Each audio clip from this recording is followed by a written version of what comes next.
જૂનાગઢમાં ગુજસી ટોકના આરોપીઓનું રિકન્સ્ટ્રક્શન કરવામાં આવ્યું હતું. સ્થળ પર દાદાગીરી કરતા હતા ત્યાં જ માફી મંગાવી હતી.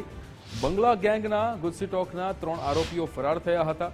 ગુનામાં 2 આરોપીઓ જેલ હવાલે છે, અન્ય 3 ફરાર હતા. રાજકોટના ખીરસરા પાસેથી 3 આરોપીઓને ઝડપવામાં આવ્યા છે.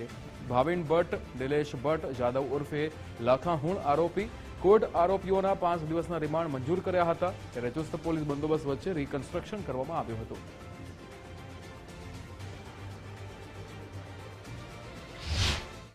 બંગલા ગેંગ વિરુદ્ધ જૂનાગઢ તાલુકા પોલીસ સ્ટેશન ખાતે ગુજસી ટોકનો ગુનો દાખલ કરવામાં આવેલો હતો. જે ગુનામાં 2 આરોપી કરશન ગલા મોરી અને દિલો ભગા છેલાણા હાલ છેલ્લા 1 વર્ષથી જેલમાં છે.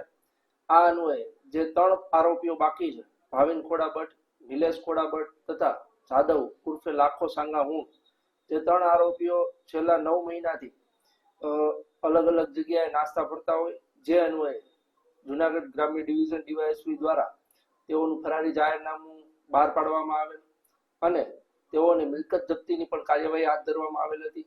તે સમય દરમિયાન માહિતી મળેલી કે સદર આરોપીઓ એ રાજકોટ ગ્રામ્યમાં ખીરસરા ખાતે છુપાયેલા છે. તેવી માહિતીના આધારે એલસીબીની ટીમ દ્વારા રેડ કરી સદર 3 આરોપીઓને હાલ એરેસ્ટ કરવામાં આવેલ છે.